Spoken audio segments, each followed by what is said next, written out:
सत्य को खोजने वाले आप सभी साधकों को मेरा प्रणाम।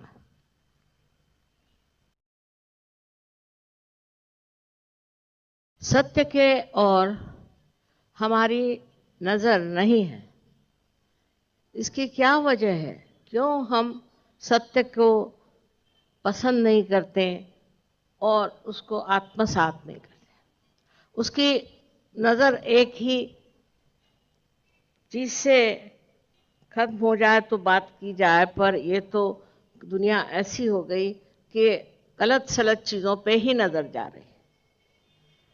सो इस पर यही कहना है कि ये घोर कलयुग है, भयंकर कलयुग है।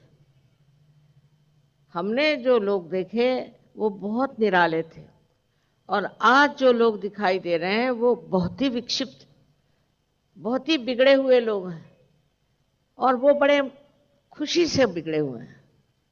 किसी ने उन पर जबरदस्ती नहीं की। तो अपने देश का जो कुछ हाल हो रहा है उसका कारण यही है कि मनुष्य का नीति से पतन हो गया। अब उसके लिए अपने देश में अनेक साधु संतों ने मेहनत की, बहुत कुछ कहा, समझाया, और खासकर भारतवर्षियों की विशेषता ये है कि जो कोई साधु संत बता देते हैं उसको वो बिल्कुल मान लेते हैं, उसको किसी तरह से प्रश्न नहीं करते। विदेश में ऐसा नहीं। विदेश में किसी ने भी कुछ कहा तो उस पर तर्क करने शुरू करते हैं। लेकिन हिंदुस्तान के लोगों की विशेषता है कि कोई अगर साधु संत उनको कोई बात बताए तो उसे वो निर्विवाद मान लेते हैं कि ये कह गए, ये हमें करना चाहिए। छोटी सी लेकर बड़ी बात तक हम लोग ऐसा करते हैं। ये भारतीय लोगों की विशेषता है और इसी विशेषता को लेकर के आज तक हम लोग ठीक से चल रहे थे। पर अब क्या हो गया है कि घोर कलयुग में मनुष्य सोचता है कि सत्य नाम की कोई चीज नहीं, असत्य ही सब कुछ है। जो आदमी असत्य में बैठा है वही पनपता है, उसी को सब तरफ से मदद आती है। इस तरह की गलत धारणाएं हमारे अंदर इसलिए उत्पन्न हुई कि ये कली का बड़ा जबरदस्त जोरदार हमारे पे आधिपत्य है और इसको हम जानते नहीं हैं कि ये कली का आधिपत्य है जो हमें इस तरह से सर्वनाश की ओर ले जा रहा है। अपने देश में छोड़िए, और देशों में भी मैं देखती हूँ कि इस कली महाराज का इतना वहाँ पर आधिपत्य है, इतना उसका राज्य है कि लोग बेवकूफ जैसे बिल्कुल बहके चले जा रहे हैं। और हिंदुस्तान के लोग वैसे भी सीधे सरल होते हैं और कोई बात उनको बेवकूफ़ी की करा दीजिए तो उनकी ये समझ नहीं आता कि ये चीज़ बेवकूफ़ करा बना रहे हैं। जैसे एक छोटी सी आजकल की बात, जब मैं आई तो देखा कि प्याज महंगा हो गया। अरे भाई, अगर प्याज महंगा हो गया तो क्यों महंगा हो गया? उसके लिए सरकार बदलने से क्या प्याज आ जाएगा? एक सोचने की बात, हम लोग कितने बेवकूफ हैं कि हमें कोई भी बेवकूफ बना सकता है, क्योंकि इस कली का असर हम पे सबसे ज्यादा है। और क्यों है? क्योंकि हमारे ही देश में नीति, धर्म और आध्यात्म का राज्य रहा। सारे दुनिया से, परदेश से इतने लोग आते हैं, आप तो जानते हैं आते हैं, उसमें से 70% लोग सिर्फ खोजने आते हैं कि सत्य है। मुझे तो चाइना में आश्चर्य हुआ कि वो लोग कहने लगे कि आपकी जो संपदा है, जिसे कि आध्यात्म, स्पिरिचुअलिटी कहते हैं, वो तो हमें कहीं दिखाई नहीं दी, वो कहाँ गायब हो गई? कोई देश में कोई जाता नहीं, किसी और देश में कोई जाता है क्या इस संपदा को खोजने? वो सिर्फ आप ही के देश में क्यों आते? ये संपदा है कहाँ? ये आध्यात्म की संपदा क्यों खत्म हो गई? इसका किसी धर्म विशेष से संबंध नहीं। सब धर्मों में आध्यात्म की ही बात की। उसके बाद पंडित हुए, कोई मुल्ला हुई, कोई और कोई हुए, उन्होंने इसका सत्यानाश किया, वो दूसरी बात है। पर आध्यात्म हरेक धर्म का गाभा, उसके अंदर की जो प्रतिष्ठा है वो है। और वो आध्यात्म इस देश में इतना ज़्यादा था, इतना अधिक था कि मेरी समझ में नहीं आता कि लोग अभी तक इसकी ओर क्यों नहीं आते। आध्यात्म के नाम से लोग पैसे कमाने अमेरिका गए, आध्यात्म के नाम से सबको बेवकूफ़ बनाने के लिए हिंदुस्तान में बहुत है, लेकिन आध्यात्म को सच्चाई से पाने के लिए कितने लोग। अब यह सोचना चाहिए कि आध्यात्म की हमें क्या ज़रूरत है।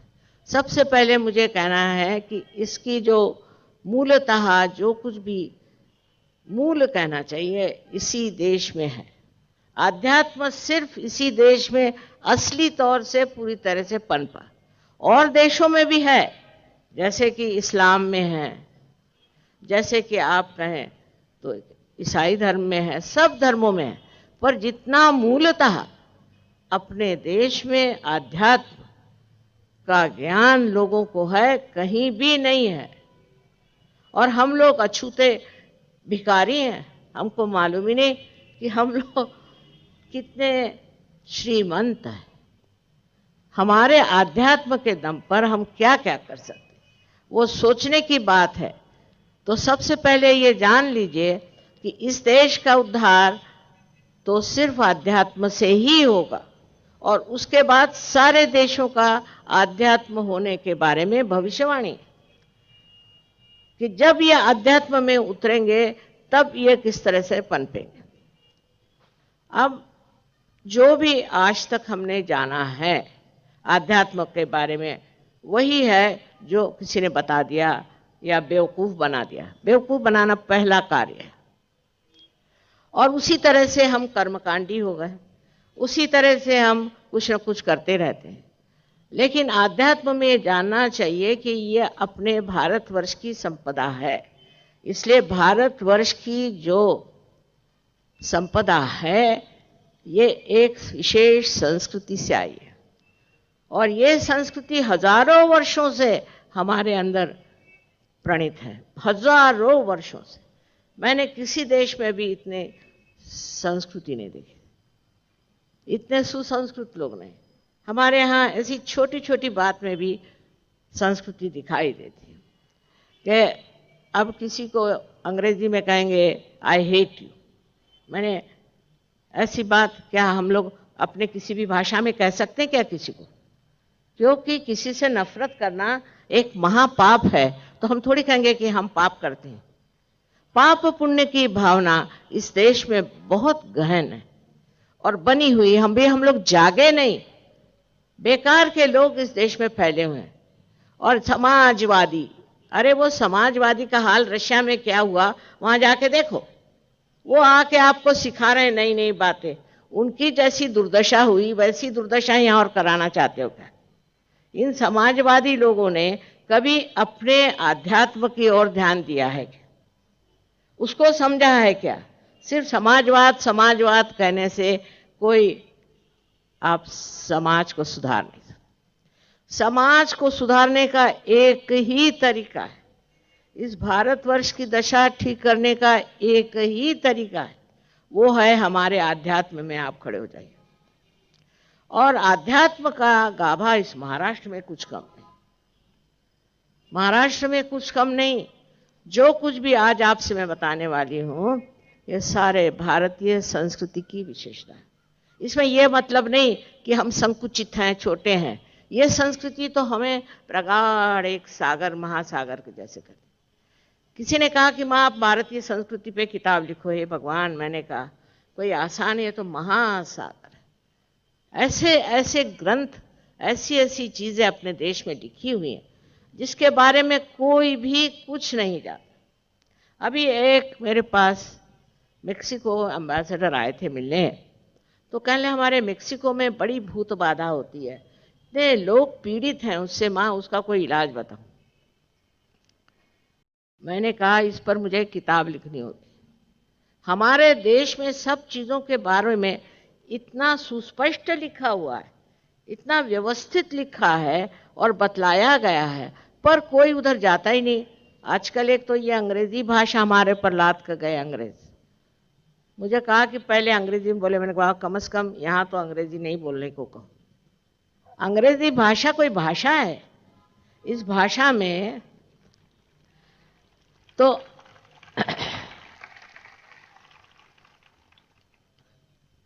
स्पिरिट कहते हैं। अब स्पिरिट माने आत्मा, स्पिरिट माने भूत, स्पिरिट माने शराब। अब बोलिए, अरे इस भाषा में कौन बता सकता है इतनी गहन बातें? इसको तो बहुत गहन लोग चाहिए, और वो गहन लोग आप हिंदुस्तानी, आप लोग हैं। आपकी गहनता जगाओ, तब आप समझ जाओगे कि आप क्या हैं। आपको जानना चाहिए कि आप क्या हैं। जिस वक्त आप जानिएगा कि आप क्या हैं, तभी आप समझ पाइएगा कि आप बहुत महान हैं, और आपका देश भी बहुत महान है, जिन्होंने हजारों संतों को पैदा किया। मोहम्मद साहब ने खुद कहा कि 1,24,000 नबी हो गए। वो कहाँ थे? वो क्या सब अरबस्तान में हुए? उन्होंने जो बात कही वही बात इतने विस्तार पूर्वक, इतने समझा करके अपने आध्यात्म में कही गई। वो ये है कि हमारे अंदर स्थित जो शक्ति है कुंडलिनी की, उसका जागरण करना। उसके जागरण से आत्म साक्षात्कार होता है, और जब ये आत्म साक्षात्कार होता है तो आत्मा का जो प्रकाश है वो अपने जीवन में हर एक क्षण क्षण में अपना पूरी तरह से मार्गदर्शन करता है। माने ये कि हम समझते हैं अभी कि झूठ बोलो तो कोई हर्ज नहीं, किसी को लूटो तो कोई हर्ज नहीं, किसी का पैसा खा लो तो कोई हर्ज नहीं। ठीक है, कब तक? जब तक आप उस चारों तरफ फैली हुई परमात्मा की परम कृपा से संबंधित नहीं हुए। जब आप उस शक्ति से संबंधित हो जाते हैं, तब आपको पता नहीं कहां से कहां पहुंच सकते। कितनी बातें हो सकती जिसके बारे में यहां बहुत से लोग बैठे हैं, गवाही देंगे, लेकिन ये होते हुए भी हम लोगों की उधर नजर ही नहीं, उधर हमारा ध्यान ही नहीं। अरे इस भारतवर्ष में जन्म लेने के लिए महापुण्यों से आप जन्म लेते, ऐसे ही नहीं आप भारतीय बने। मैं परदेश में जाती हूँ तो पहली बात यह कि लोग सोचते हैं कि ये भारतीय है, और यहाँ से महाचोर जो गए वहाँ पर, वो भी इसी बूते पर कमा रहे हैं कि हम भारतीय हैं। सो अपनी भारतीयता को अंदर जगाना चाहिए और समझना चाहिए कि हमारे देश में कितनी सुंदर व्यवस्था है। हम कोई एक विशेष धर्म की बात नहीं करते, एक विशेष ग्रुप की बात नहीं है, संघ की बात, पर यह बात है हमारे अंदर बसे हुए उस कुंडलिनी की बात, जिसके जागरण से आपको आत्म साक्षात्कार होता है। और ये आत्म साक्षात्कार होने के बाद जो आपके आत्मा का प्रकाश है वो आपको पूरी तरह से संभालता। आपको किसी का भला बुरा सोचने की जरूरत ही नहीं। आपको अगर कोई परेशान करे तो उसको परेशान करने वाले बैठे हुए, आपसे उनसे कोई मतलब नहीं, वो अपना संभालेंगे। अब मैं कहूं कि इसको संभालने वाले शिव जी हैं तो फौरन मुसलमान डंडा लेके मुझे मारने को आएंगे, ईसाई कहेंगे आप कैसे कहते हैं। और अगर मैं ये कहूं कि मक्का में मक्केश्वर शिव हैं तो और भी बिगड़ेंगे मेरे ऊपर। और सही बात यह है कि मक्का में मक्केश्वर शिव हैं। इनसे पूछे कि आप पत्थर क्यों पूछते हो, क्यों पत्थर के पीछे चारों तरफ घूमते हो, इनसे पूछना चाहिए। तो इनको उसका जवाब नहीं, इसलिए कि साक्षात शिव का स्थान। और शिव जी और मोहम्मद साहब कोई दो तीसरे नहीं थे। मोहम्मद साहब भी आदि गुरुओं के एक अवतरण थे। यह हम कह सकते हैं कि वो उसके अवतरण थे, आप चाहे माने या न माने। उसका जो पूरी तरह से अगर जानना हो तो जब आपको आत्म साक्षात्कार होता है तो आप देखिए आपके उंगलियों में आपको पता होता है कि किसके कौन से चक्र पकड़े। उंगलियों में कोई मशीन नहीं चाहिए, कुछ नहीं। और मोहम्मद साहब ने कहा है कि जब क़यामा आएगा, माने जब आपके ऊपर आशीर्वाद आएगा और आपका परिवर्तन होगा। जब क़यामा आएगा तब आपके हाथ बोलेंगे और आपके खिलाफ शहादत देंगे। लेकिन अगर मुसलमान दूसरे रास्ते चले गए और हिंदू अगर तीसरे रास्ते चले गए और बाकी ईसाई चौथे रास्ते चले गए, उसको ये लोग क्या करें? इन्होंने तो अध्यात्म की बात की थी और इसी क़यामा की बात की थी, इसी परिवर्तन की बात की थी। और हिंदू धर्म में तो हरेक ने कहा था कि ऐसा समय आने वाला। पर हम लोग पता नहीं क्यों भूले भटके कहाँ जा रहे हैं और इसको सोचते नहीं और बेकार में झगड़े कर रहे हैं। इस झगड़े की कोई जरूरत नहीं है। पहले चीज समझ लो कि तुम्हारा धर्म क्या। शिवाजी महाराज ने कहा था कि स्वधर्म, स्वधर्म को बचाओ। ये स्व का धर्म माने आत्मा का धर्म है। साफ उन्होंने कहा था स्वधर्म को जानना है, क्योंकि वो स्वयं साक्षात्कारी थे। उनके जीवन के एक एक लक्षण देखिए, आप हैरान होंगे वो किस कदर महान व्यक्ति थे। इसी तरह से हमारे यहाँ रामदास स्वामी उनके गुरु थे। उनसे किसी ने कहा, 16वीं शताब्दी में कुंडलिनी पर बहुत बातचीत हुई कि भाई ये कुंडलिनी का जागरण कितने देर में होता है?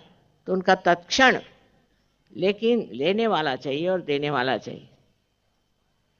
अब अगर कहिए कि जो यहाँ खोमचे लेकर घूम रहे हैं उनको मैं आत्म साक्षात्कार दूंगी, तो क्या दे सकती हूँ?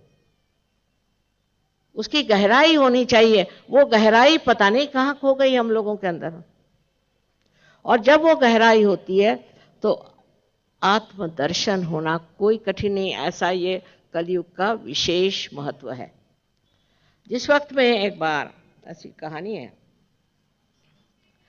कि कली दमयंती के पति जो थे वो नल उनको मिले, तो उन्होंने कहा मैं तेरा सर्वनाश करूंगा क्योंकि तुमने मेरी बीवी से मेरा बिछो किया था। तो कली ने कहा कि देखो भाई, मेरा तुम नाश जरूर करो, पहला मेरा महात्म्य समझो। कल तुम्हारा क्या महात्म्य है? इस वक्त सब लोग, जब तुम राज्य करोगे तो सब भ्रांति में बैठे रहेंगे, उनको सबको भ्रांति रहेगी, तुम क्या कर सकते? तो उन्होंने कहा कि देखो, मेरा ऐसा राज्य जरूर होगा, भ्रांति होगी, पर उसी वक्त गिरी कंदरों में घूमने वाले ये साधु सन्यासी और घर में रहने वाले बहुत से ऐसे लोग जो कि परमात्मा की खोज में हैं, जो सत्य की खोज में हैं, उनको सत्य प्राप्त होगा, उनको आत्म साक्षात्कार मिलेगा। और ये कलयुग में ही होने वाला है, क्योंकि भ्रांति से घबरा के वो जरूर सत्य को खोजे। ऐसी जब उन्होंने बात समझा दी, उस समझ से नल भी शांत हो गए। उनका अच्छा बाबा एक बार कलयुग आने दो। अब ये आया है कलयुग, और इस कलयुग के प्रताप क्या कहने, हमने बचपन में इतने कभी सुने ही नहीं थे जैसे जैसे लोग आजकल आ रहे हैं। और इसी में फिर आप जान सकते हैं कि हमारे देश को बचाना, इस देश की महानता को उभारना, ये हमारा कर्तव्य है। कोई बाहर से आके नहीं करेंगे, हमको करना है। और हम कैसे कर सकते हैं? बड़ा सहज सरल तरीका है कि आपकी कुंडलिनी का जागरण घर हो जाए। इसी महाराष्ट्र में 16वीं शताब्दी में अनेक साधु संतों ने कुंडलिनी पे बात करी थी, इतना जरूर कहूँगी। और आपके ज्ञानदेव ने तो 12वीं शताब्दी में कहा था, पर आदि शंकराचार्य ने तो 6ठी शताब्दी में कहा, और 14,000 वर्ष पूर्व मार्कंडेय ने कहा। ये जो सब कह गए सब बेकार गए क्या? क्या आजकल की जो हम लोगों की प्रवृत्ति हो गई है, उस प्रवृत्ति में मनुष्य के दिमाग में बात बैठनी चाहिए कि कुछ न कुछ हमारा गलत रास्ता हो गया। उस गलत तरीके की वजह से आज हम ऐसे ठोकरे खा रहे हैं। अब गरीबी है तो रो रहे हैं। अरे लेकिन गरीबी क्यों है? क्योंकि अपने यहाँ लोगों में हवस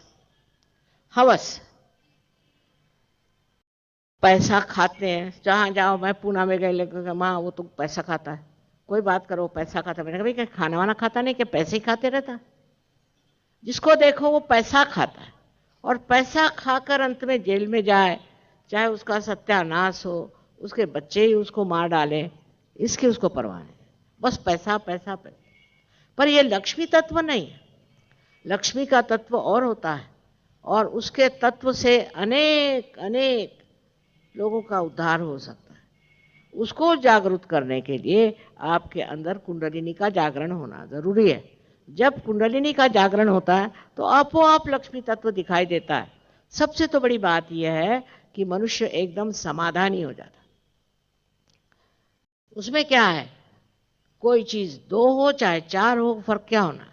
समाधानी होने का मतलब मेरा कभी नहीं कि आप सन्यासी हो के जंगल में जाओ, कुछ नहीं, घर में ही रह के। उल्टे अगर कोई सन्यासी आता है तो लोग कहते हैं कि जाकर आप कपड़े बदल करके आओ, तो वो कहते हैं हमारे पास तो यही छोड़े हमारे गुरुजी ने, और तो कुछ कपड़ा ही नहीं, तो हम और क्या बदल के आएंगे। आपको कोई ऐसा बाहर का ढोंग करने की जरूरत नहीं कि हम सन्यासी हैं, हम साधु बाबा हैं, कोई जरूरत नहीं। और पागल जैसे गाने और बजाने की भी जरूरत नहीं है। जैसे आप जानते हैं लोग रास्ते में गाते बजाते चलते, वैसी कोई जरूरत नहीं। आपके पूरी तरह चेतना में ही इसको प्राप्त करना, पूरी तरह। जब आप पूरी चेतना में हैं, आपके कॉन्शियस माइंड में ही आप इसे प्राप्त करें, और इस अनुभव से आप प्लावित हो। यह अनुभव सिद्ध है, कोई सिर्फ बातचीत नहीं, ऐसा कुछ नहीं है। ये इसका अनुभव आपको प्राप्त होना चाहिए। हाँ, अनुभव के बाद आपको इसमें बढ़ना चाहिए। अनुभव तो हजारों को हो जाता है, पर इसमें बहुत कम है जो उतरते हैं। मुझे आश्चर्य की बात है, इस महाराष्ट्र की भूमि जो कि इतनी पावन भूमि है, जगह जगह जहाँ देवी के मंदिर, जहाँ जहाँ जाइए वहाँ वहाँ पूजा पाठ, मुसलमानों के पीरों के कितनी जगह यहाँ बनी हुई, लेकिन यहाँ के लोगों में अभी तक ये धारणा नहीं आई है कि इस पावन भूमि में हम जन्म क्यों लिया, क्या हमारी विशेषता है, क्यों हम इस पवित्र भूमि में आए और यहाँ हमें क्या करना। जय श्री माताजी।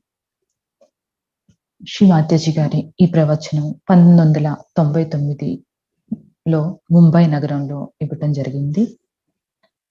ఈ ప్రవచనంలోని కొన్ని విషయాలను తెలుగులో చెప్పుకుందాం. ఇది చాలా ఘోర కలియుగము అని, సమాజం ఎక్కువగా చెడ్డ విషయాలపైన చిత్తం ఉంచుతుందని శ్రీ మాతాజీ గారు చెప్తున్నారు. మన దేశంలో ఏదైతే చెడు జరుగుతుందో దానికి కారణం మనుషుల్లో నీతి నియమాలు పతనం అవ్వటమే.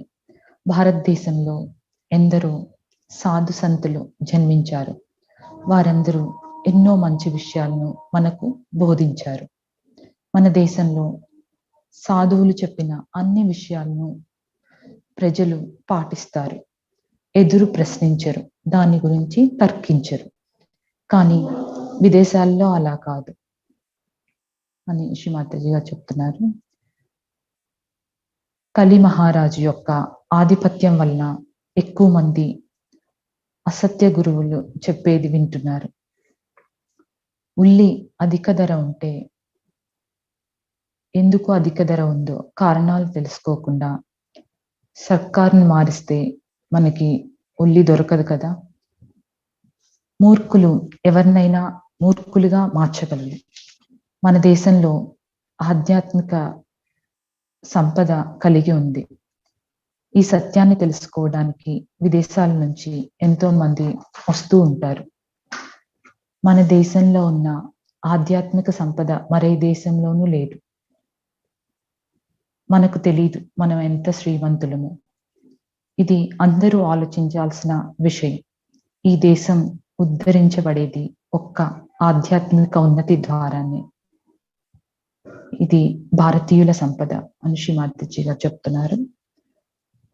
భారతదేశంలో ఉన్న సంస్కృతి సాంప్రదాయాలు మరే దేశంలోనూ మనం చూడం. పాప పుణ్యాల గురించి మన దేశంలో విశ్వసించినట్లుగా ఏ దేశంలోనూ చూడం. సమాజాన్ని ఉద్ధరిస్తామని కొంతమంది సమాజవాదులు చెప్పుకుంటూ ఉంటారు. వారు ఎవ్వరూ ఆధ్యాత్మికత గురించి మాట్లాడరు అని శ్రీ మాతాజీ గారు అంటున్నారు. భారతదేశం యొక్క దశ మార్చడానికి ఒకే ఒక మార్గం ఉంది. అది కేవలం ఆధ్యాత్మిక ఉన్నతి మాత్రమే. మనం అందరం భారతదేశంలో పుట్టడం గర్వించదగిన విషయం. మన లోపల ఉన్న కుండలిని శక్తి జాగృతి కావటం వల్ల మనకు ఆత్మ సాక్షాత్కారం లభిస్తుంది. ఆత్మ వికసించడం వల్ల మన జీవితంలో ప్రతి క్షణం మార్గం నిర్దేశించబడుతుంది.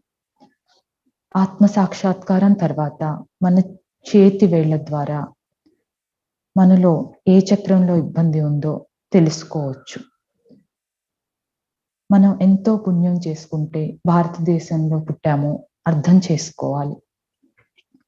మన దేశంలో ఎంతో సుందరమైన వ్యవస్థ ఉంది. ఆత్మ సాక్షాత్కారం తర్వాత మనల్ని ఎవరైనా ఇబ్బంది పెడితే వారిని సరిచేయటానికి శ్రీ సదాశివుడు ఉన్నారు. మహమ్మద్ సాబ్ కూడా శ్రీ ఆదిగురు దత్తాత్రేయుని యొక్క అవతారమే. మక్కాలో ఉన్న మక్కేశ్వర్ శ్రీ సదాశివుడే. ఎవరు నమ్మినా నమ్మకపోయినా ఇది నిజం.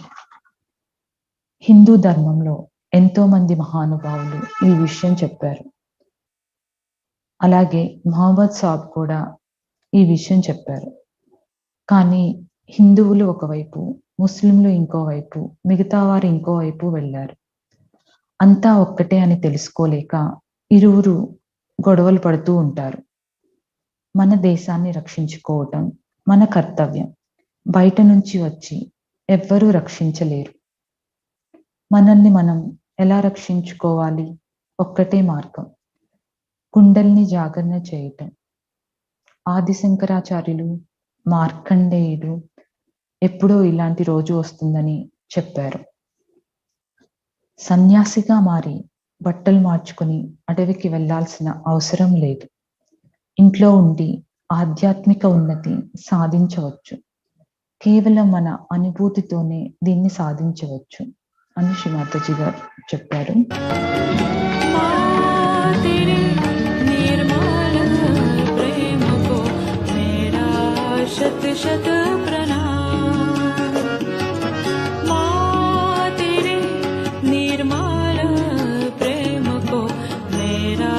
शत शत प्रणाम।